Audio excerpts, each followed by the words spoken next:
I was really happy at Plan B. I had, you know, family there. We were real tight-knit, real close. But at the same time, part of me was like, man, you know, I'm at a point in my career where I kind of want to have more ownership of myself. I kind of just want to be a little bit more of my own boss. And finally, before I even knew what I was going to absolutely do, I decided to step away from Plan B without an actual plan. But I figured if I stepped away, that would force me to figure it out and make it happen. After about 4 months, probably after he'd been off of Plan B, we started really talking about this could be a reality, like let's figure it out. And I think the idea of going and riding for somebody was out of the question because he's like, I wanted to do something that's like, that we control, that we can make it whatever we want, you know? I ended up talking to Andy and Jubal. You know, we had this warehouse, we already have distribution capabilities, we have, you know, artists, we've shown that we know how to, you know, create product that people seem to like. So it just made sense to kind of just keep it all in the family and come together and bring all of our talents together. And through that, primitive skateboarding was spawned.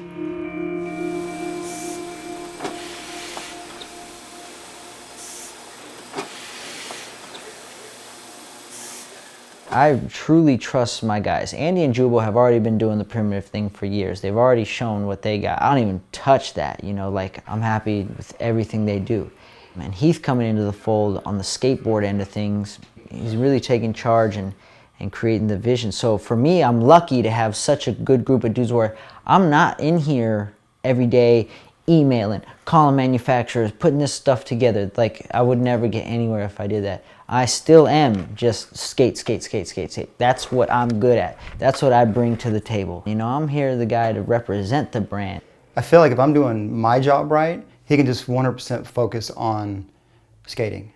Now, that's not to say that he doesn't know what's going on. I always meet with him once a week and I just go over, hey, look, here's all the graphics we're talking about. Here's some trip ideas or event ideas, whatever we're gonna be doing with the Berrics in the future. I run everything by him and I really try to draw his opinion out because I want him to have some type of influence on what we're doing. Because then it really authentically becomes something that Paul's invested in and you're genuinely getting that from him, and that's what we want the brand to be, you know? At the end of the day, the brand is our interpretation of what skateboarding is to us, you know? And what we want it to look like, and hopefully it works out and people like it.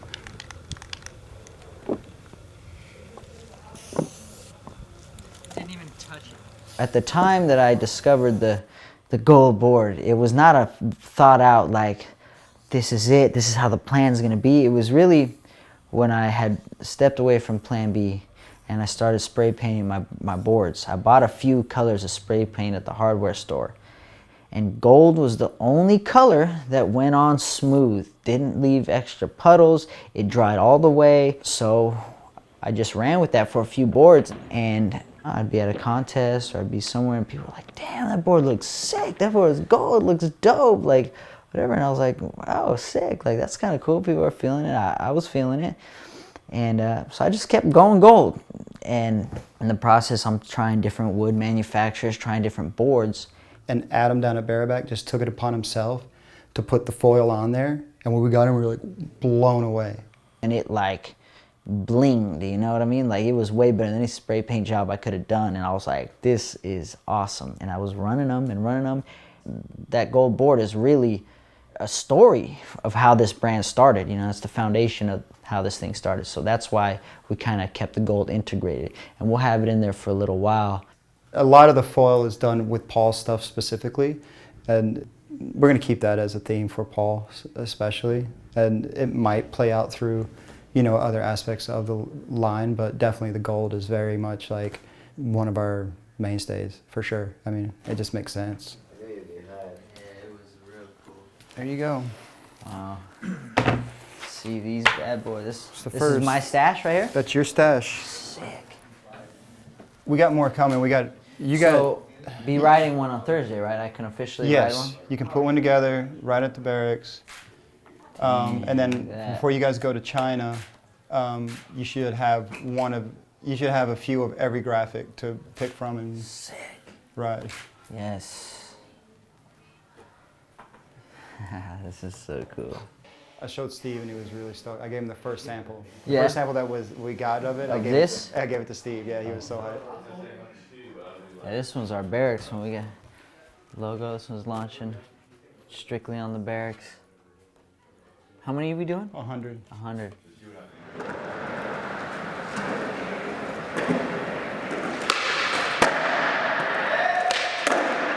Nick Tucker is the first AM on the team, and he's been down with Primitive for a minute now, and he's been working so hard, you know. He's one of the kids that you're like, this dude wants to be one of the top guys, and we respect that, so we want to give him a full shot.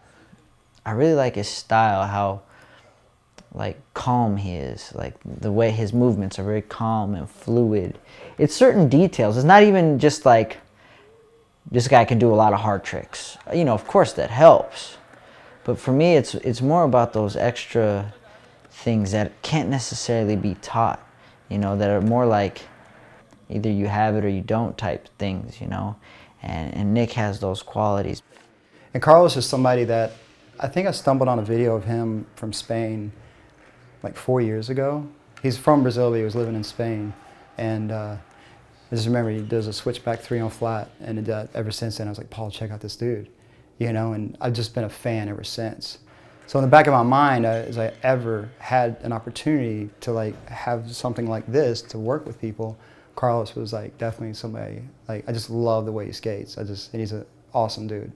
I'm excited to see who the next dudes are going to be. We don't want to steal anybody. We want to launch with Paul. We want to see who approaches us, and then, you know, hopefully get to cherry pick a few ill dudes without pissing too many people off.